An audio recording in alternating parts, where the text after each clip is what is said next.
focus this around trail braking, and trail braking always gets people's interest because oftentimes they've heard it, they don't know how to apply it, and what the benefits are. So we're going to cover all that stuff. I've done webinars on trail braking and videos and stuff. So if you go to my YouTube channel, which you can get through the website, ridinginthezone.com, you can follow up with more with that. And I have articles, of course, on the website too. Okay, so let's start off. Let's see, trail braking. Well, what is it? All right, so let's just go there. I'm going to assume that everybody here doesn't really understand it. You may or may not. We're going to get into more depth than typical. I would hope, and I definitely want you to have questions based on how I start to get this rolling. I also have some graphics I want to show you, and that's going to sort of help drive the the understanding. So definition: what's trail braking? Trail braking. First off, let's break up the word trail braking into trail and braking. Okay, braking we all know, all right? So it's slowing, in this case, using the brakes. What's the trail part? When I first heard it a long time ago, I was like, trail, I don't ride. I'm not talking about riding on trails. Well, it's not about that. It's about trailing off the brakes. It could be arguably trailing on, but we're really focusing on trailing off the brakes. So it's the way if my voice is like this and I trail off my voice, it goes quiet. So you're tapering off. You're progressively going from more intensity to less intensity. So that's the trail part. So trail braking is you're on the brakes and you are progressively releasing the brakes. So now that we've broken that down, when do you do it and why do you do it? So the idea, if you just think about traction and load, and let's talk about our chassis and suspension and stability, that when you brake, the load goes to the front tire. So the compression, the front forks compress, or if you have a tail lever, the load goes to the front, and that is going to change the pitch of the bike. It's going to go forward, and there's advantages to that. Certainly braking, the more load you have on your tire, the more traction you have. So to a point. So braking gives you that load. Now, releasing the brakes quickly or abruptly, the spring that you've compressed is now going to rebound. And so if you do it abruptly, it's going to rebound abruptly. And especially if your fork oil is old and too thin, and it won't dampen that, rebound. And it could pogo up and it actually unloads your front tire. And that's a bad thing for not only traction, but also for direction control. So with that in mind, think about that when we start talking about, loading the tire with the brakes, turning, and understand that with a load on the front tire, you have increased traction for braking, but also for turning. So when you're counter steering with the handlebars, if you don't know what that is, go back, because we talked about that last week, and we've got that up on the YouTube channel. When you counter steer and there's that load, a light load, a heavy load it's not what we're talking about really right here. We're talking about a progressive load onto the front tire that helps the bike turn. It wants that traction to be able to counter steer into the corner, to go from upright to lean. And that little bit of load that goes on the front tire, let's call this the front tire and this the rear tire, that load on that front tire is going to help it, that the compression of that of the forks, it changes the geometry of the bike in a way that encourages the bike to lean in and change direction. So now just a setup for what the whole trail braking thing is. So when you trail brake, the idea is that you brake going into a corner, and that you release the brakes at some point and go to the throttle at some point in the corner. So for trail braking, it's a cornering technique for cornering. It is also, and I'll talk a bit about it, trail braking is by definition, the way I define it, is it's a planned technique. Shouldn't be thought of as, I screwed up the entrance of my corner and now I'm on the brakes to try to salvage a too fast entry, or there's something in the road and now I have to brake in the corner. Those really should be considered something different. Learning to trail brake, however, is going to allow you to understand how to control braking in a corner. So you're deliberately looking ahead. You see a corner that seems to be a corner that will that trail braking makes sense to use, and we'll talk about that too, because not all corners are trail braking corners, particularly on the street, as opposed to the racetrack. So what is it? We talked a bit about it being, it's going to be braking and it's going to be releasing the brakes. So as you enter a corner, you're going to slow down. Not every corner you're going to use your brakes for, and that's something else we'll talk about. I call that trail deceleration. But trail braking, let's assume you're approaching a corner and you do need to brake. You're on both brakes on the street. And as you tip in, you actually are going to remain on the brakes. But as you tip in, it's like a scales. As you tip, increase your lean angle, you reduce your brake pressure. So as you do this, that's what's going to allow you to control that rebound of the front tire. So that if you think about like what they teach in MSF, that they want you to brake, release the brakes, and then turn, you've got a lot of pogoing going on. So you're braking going into the corner, the forks compress. You release the brakes, the forks rebound. You tip into the corner and the forks compress again. You get on the gas coming out of the corner and then they extend or they rebound again. So that's 4 events, 4 compression, 2 compression and 2 rebound events. If you trail brake in, you're braking, the suspension compresses, but you don't release the brakes. Instead, you stay on the brakes. As you tip into the corner, you now start to gradually release the brakes, trail off the brakes. And as you lean in more, then your forks don't rebound. They stay compressed against that lateral force. And then as you start to then transition from slow to go, brakes to throttle, then it's one extension of your forks. So you've got just 2 events. You've got 1 compression and 1 rebound. And why does that matter? Again, it's controlling chassis stability and traction. So spikes in load affect traction. So unloading a tire is it will cause more likely to have you lose traction. So loading the tire and keeping it progressed, that's another thing to look at. Let's look at the contact patch. As you come into the corner into the brakes, your tire's pressing onto the pavement. If you were to rebound and let go of the brakes, it's going to unload. I mean, it's not going to come off like this, but it's now going to have less pressure and therefore less traction when you rebound. So, and then you get into the corner and now you're counter steering off the brakes, you've got less traction. So that's another reason to stay on the brakes and then counter steer. So let's think about, now let's go further into the corner. So you brake and you count and you keep the brakes on, you counter steer, it's all good. And then you start to accelerate. And now the front tire, particularly the front tire, starts to lose its load, or it starts to unload. And that's appropriate because that actually helps the bike stand up and come out of the corner. So you're working with the dynamics of the motorcycle and the traction when you need it at the right tire. And that's really the benefits of trail braking. There's a lot more. And another one is, which I have a diagram for, is controlling the direction of travel. Let me see, do I want to do that? Yep. Yeah. I'm going to share my screen. There we go.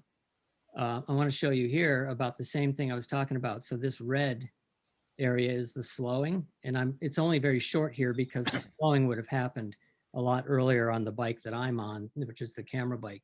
So the slowing would have happened, and at this point I would have already been transitioning.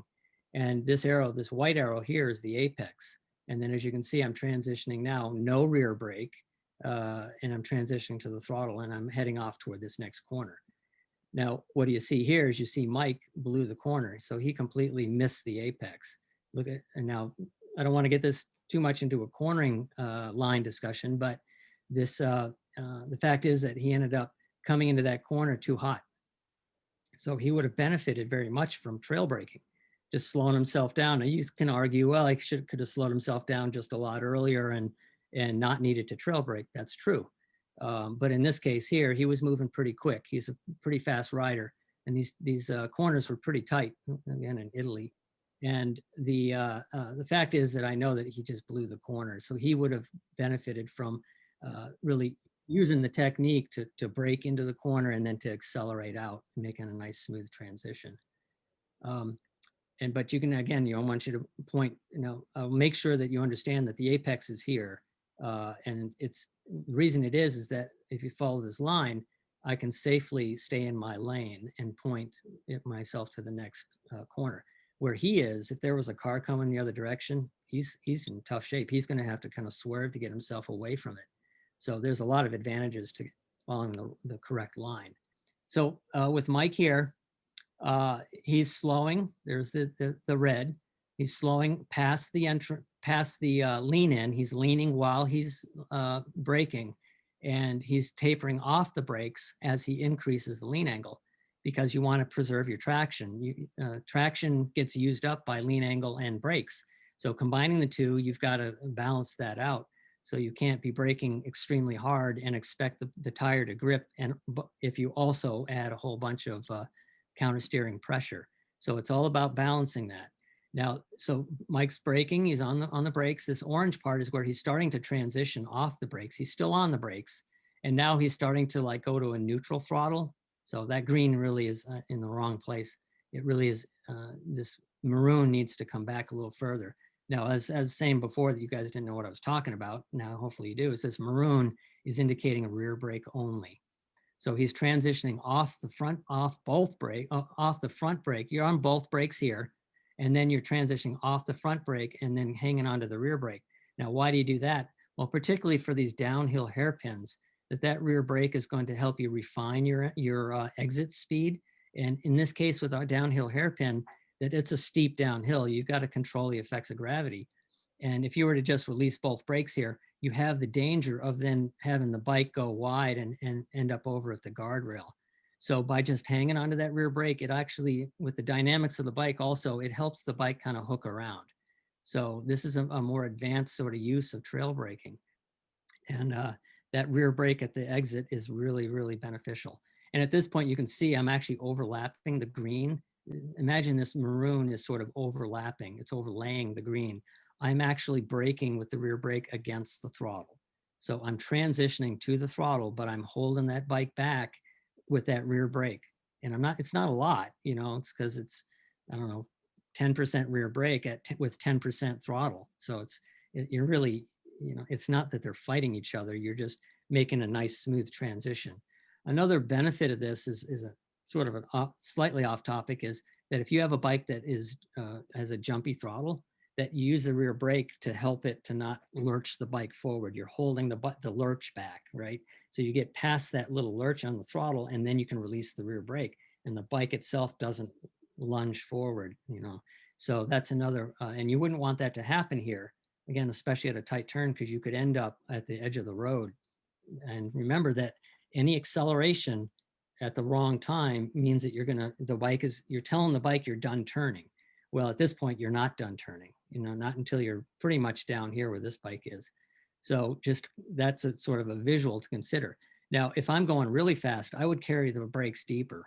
Like I would have this red go into about here, and the orange transition would go to here.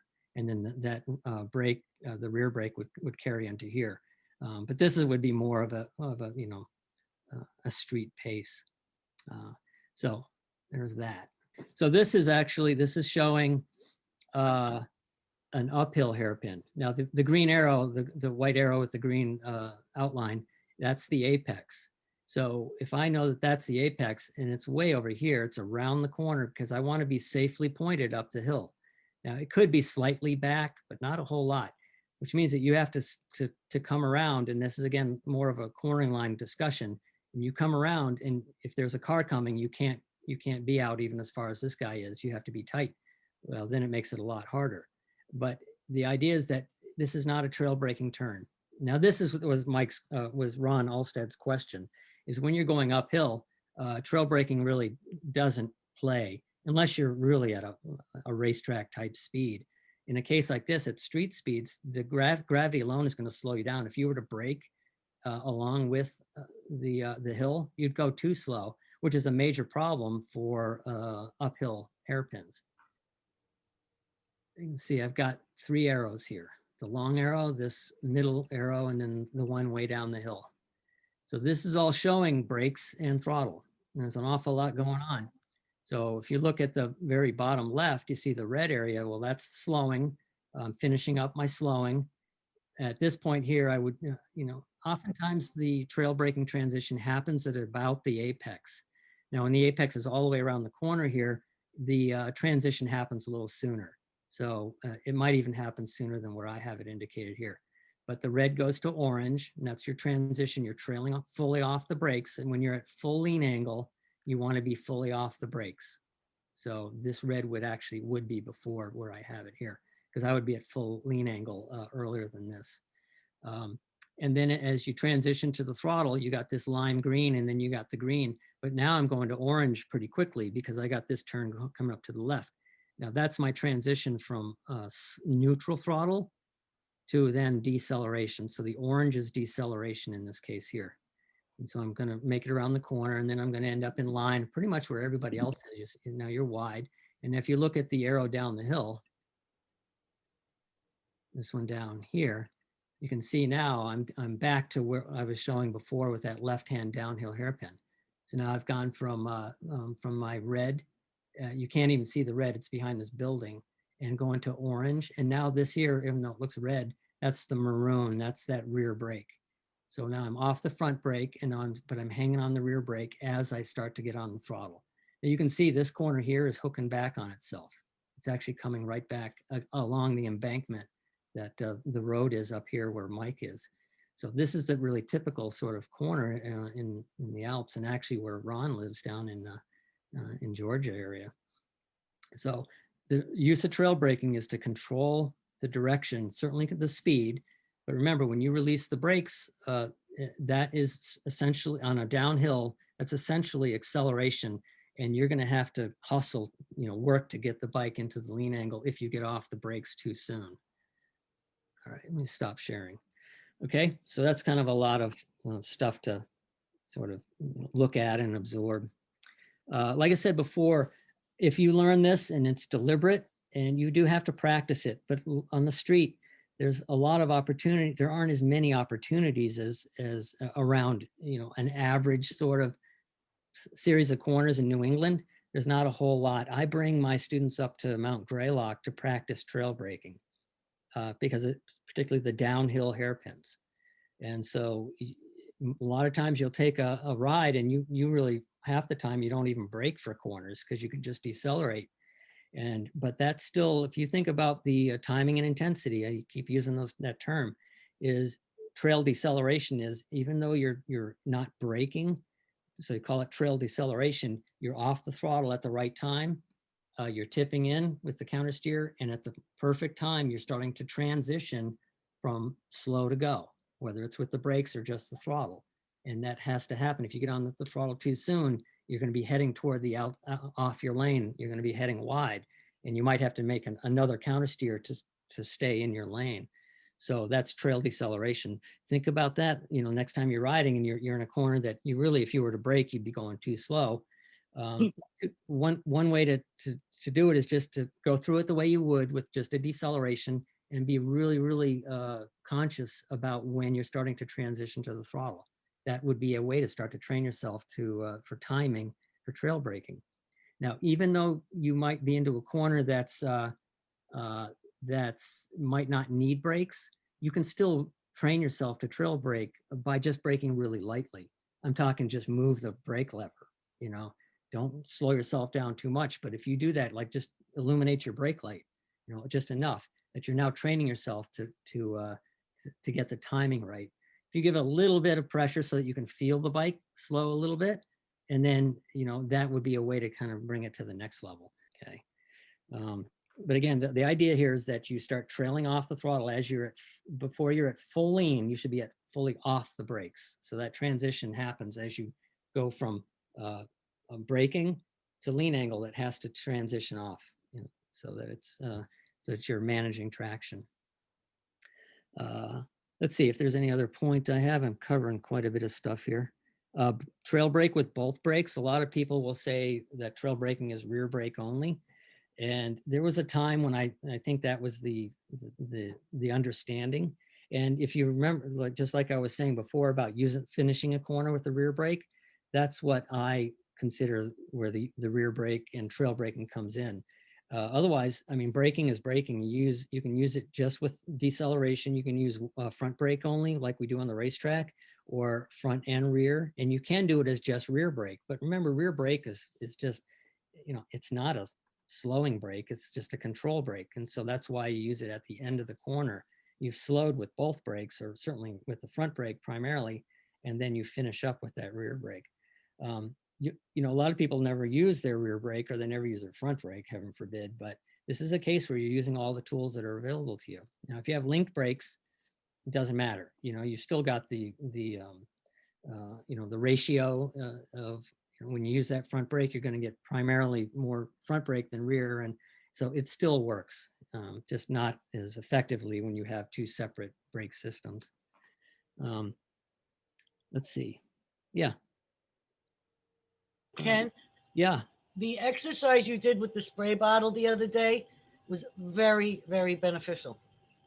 Spray bottle? What did I do? To keep your fingers out and turn to get the throttle. You mean this? Yes.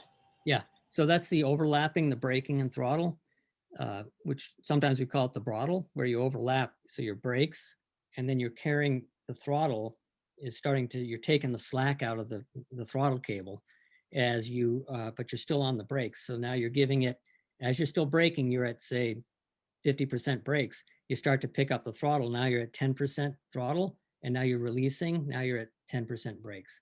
And so that's, again, it's a way to make your transition from brakes to throttle as smooth as possible. It's one of the drills we do in the parking lot courses. We just go straight in a straight line up and back on the parking lot, and we just go slow and go, slow and go, slow and go. And if you do it really well, it should be that you don't see if somebody were looking at you from ahead of you, they wouldn't see your headlight dip.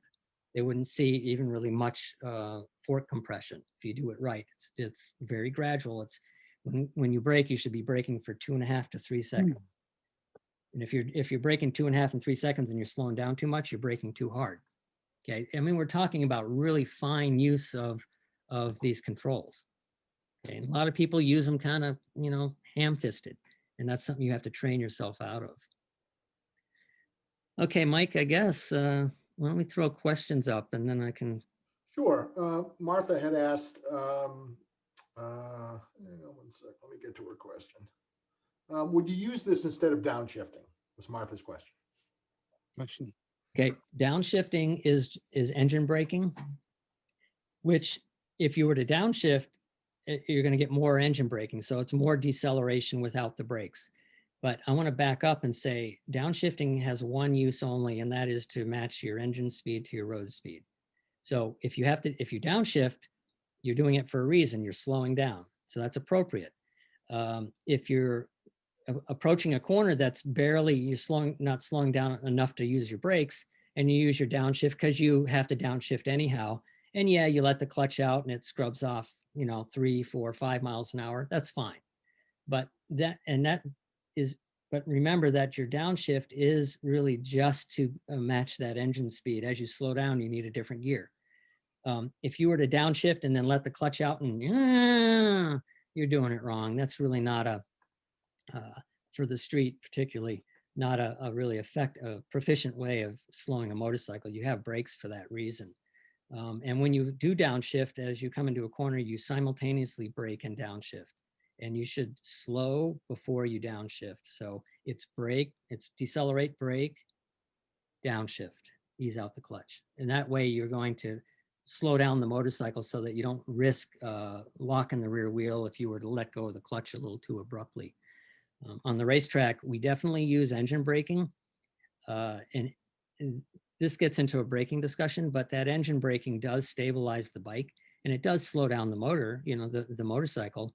And so if we're coming into a corner, and we definitely use downshifts down the straightaway at 120 miles an hour, and we come down to turn 1 at 40 miles an hour, that rear engine braking does help, but it also stabilizes the bike. It's a different way of riding. On the street, it's just think about that downshift as essentially, if you downshift and scrub off a few miles an hour because somebody, you came up to somebody who's slowing down and you want to, that's fine.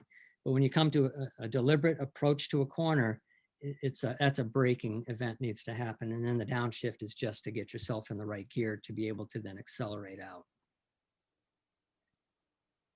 Next, Mike.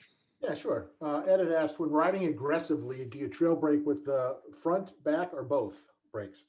Yep, like I said, it can be front only on the racetrack. That's typically what we do. It can be both. I recommend both brakes on the street, just both brakes.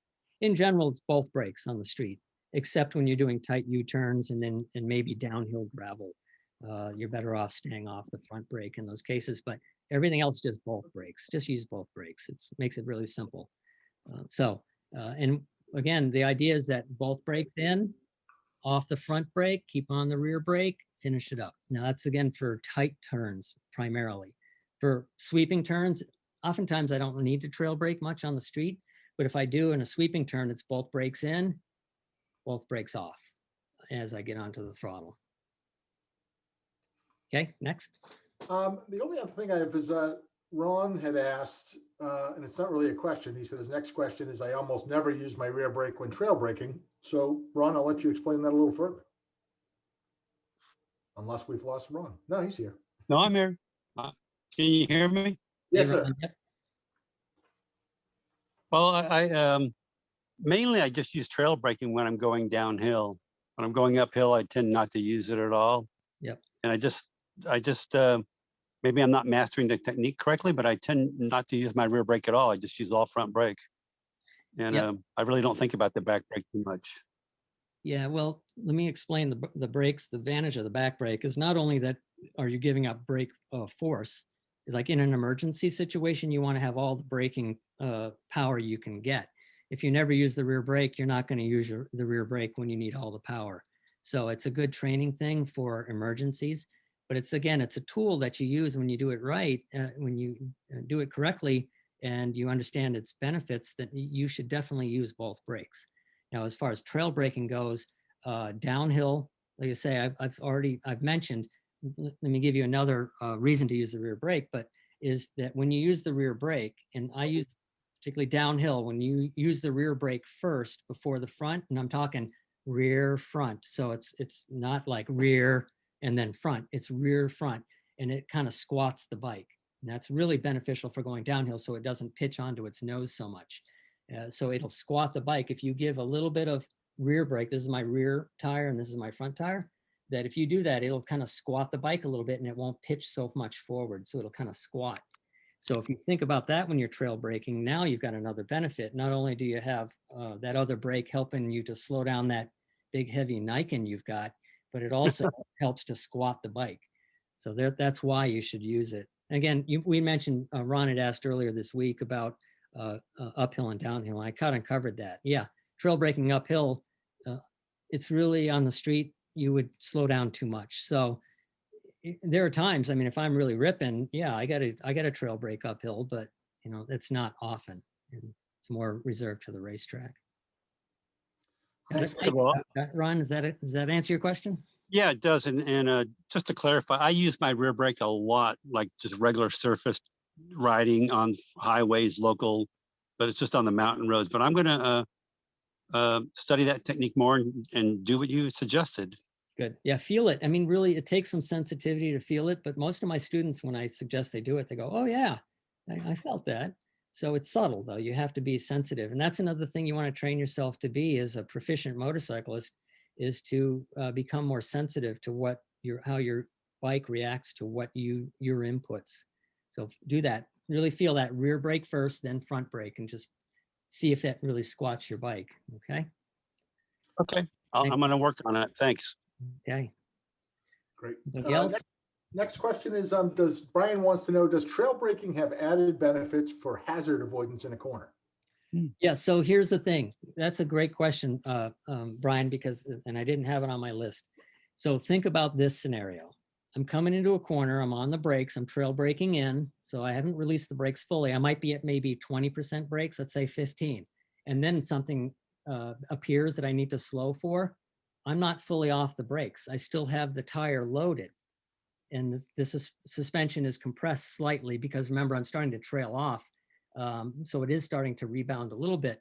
But if I have to get back on the brakes, it's not from full extension and then full compression. Now remember, that's a spike in load, and that could cause the front tire to skid and lose traction. So if you think about the load, again, you're coming into the corner, you're trail braking, loaded that front tire, suspension's compressed, the front forks, and then suddenly you have to brake quick. It's already loaded, and now you can just apply the brakes a little harder. You already are at 15 or 20% brake power. Now you can just squeeze a little bit harder, and now you're at say 60 or 70% brake power safely because you haven't had to get the load of the tire to hit abruptly. Okay, so hopefully that makes sense. That's a great question, Brian. Thanks for bringing that up. It's a really important one. Now, I will say in relation to that, a lot of people will say that, especially newer riders or people that don't quite understand what trail braking is, they'll say, oh, I trail brake all the time. It's like, no, you kind of just screw up every corner you go into, which means that they're diving into a corner and they have to brake. They're braking deep into the corner. It's because they're not adjusting their entry speed right. You're just screwing up a corner. So this is a planned technique. You're doing it at the right time, releasing fully. You do it right, and it's this dance. It's beautiful. If you're going in and you're always having to save yourself with the brakes, you're doing it wrong for sure. Now that said, if you come into a corner and you're braking and you release the brakes because you're at your full lean angle, and then something happens and you have to brake while you're leaned, if you have a feel for trail braking already because you do it regularly or you practice it, you come to a track day, you get a good feel for how much traction you have available to you, you're way more likely to use as much of the potential of the tires, the traction you have, to get your bike slowed. If you really have never braked in a corner before, things don't generally go well. You panic and then over brake, or you don't brake enough and you end up hitting the obstacle. DK has a question about clutchless shifting and automatic transmissions. For downshift, for trail braking? Can you ask that question, Chris? Yes. Okay. So remember, keep it simple. Downshifting is just downshifting. Whether you have a clutch or you have a DCT, it's all about timing and just getting your motorcycle to get in the right gear for what you need it to do. Now with auto blipping, which is awesome, it'll give you a blip, but you're not going to get a serious engine braking, and you have to calculate that actually. And if you do typically downshift as part of your rear brake slowing procedure, again, your downshift should really only be a minor part of your slowing. But if you do that, you have to calculate that you're not going to get as much engine braking with that DCT auto blip downshift. Okay, thanks. Yeah. So let me just also say, you'll oftentimes, if you're talking about trail braking with somebody, that they'll say, oh, it's just for the racetrack. And, I've hopefully proven to you today that it's not just for the racetrack. It is for safety and it is for control. I mentioned on Facebook that I wanted to mention a caveat to my video that accompanies the book, the Riding in the Zone book that Mike had posted, is that I said it in that I was mostly afraid of liability. It's, that trail braking shouldn't happen regularly on the street. I totally disagree with that now. Also, I mean, most of the instructors who teach, even if they teach on the track, but they teach street riders, they agree. It's the same thing. You have to really understand the benefits of trail braking. It can be a lifesaver. It really can. This is Michael is asking, as we're practicing this, what signs do we look for so that we know the difference between proper trail braking and screwed up the corner? It's about your entry. In other words, what does it feel like? He wants to know what it feels like. Well, you'll have a pucker if it's wrong, and it'll feel really graceful when it's right. I think it's about, is that clear enough? If you go, then you did it wrong. It should be calm. I mean, even at the racetrack, at the speeds we go, it's calm. That's why if you hear me narrating on the racetrack, I'm doing 100 miles an hour in a corner, dragging my knee, and I can talk. It's because if you do it right, it's just calm. You do it at the right time and intensity. So how does it feel? To answer your question seriously, it should be that you're not feeling your bike loading. It's not, I mean, abruptly loading. You're not spiking your load. You're not compressing your suspension in a way that if you had a passenger on the back that you would bang helmets. So it's always about being smooth, and your loads are always real progressive.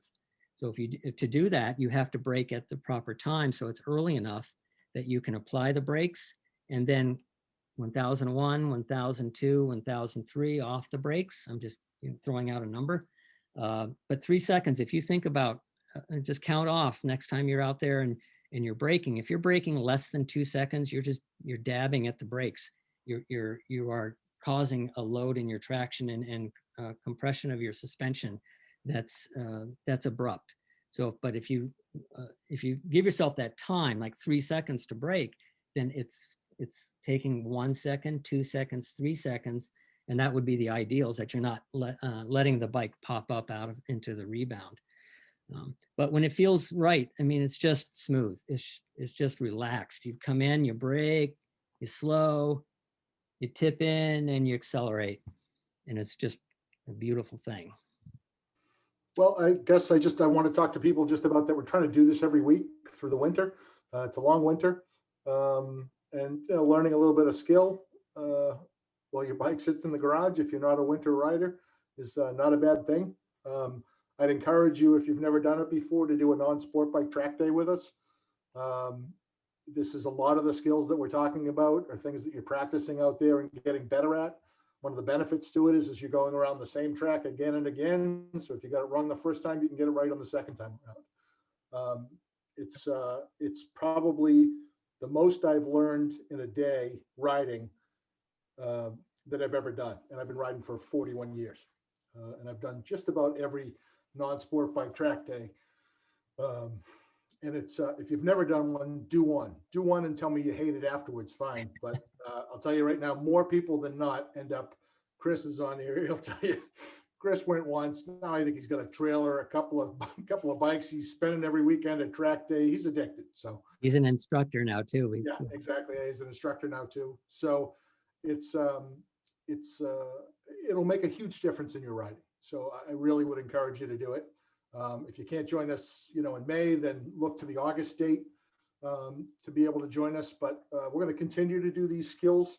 As I said, I'll put up a video on Friday, and we'll continue to do the question and answers on Monday. And I'll post up the Zoom link on Friday when I put up or probably actually on Sunday, Saturday or Sunday anyway, when I put up the event for that. So you can see right here is where the information is, and articles and videos, and that'll bring it to my other, the Riding in the Zone website. And then that will show you all the articles that I've written, and a lot of them on trail braking and whatnot. So yep. Scope them out. And also the videos are the YouTube is there as well. Go back to that cover page if you would, Ken. You bet. I only wanted to just because that's me in the front in the Arai helmet, and that's Ken right behind me toying with me as we go into track day.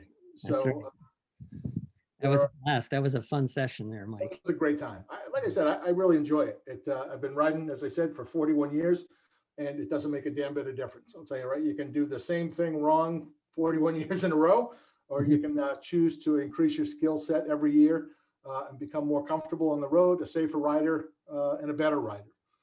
So as I said, I would encourage you to do it.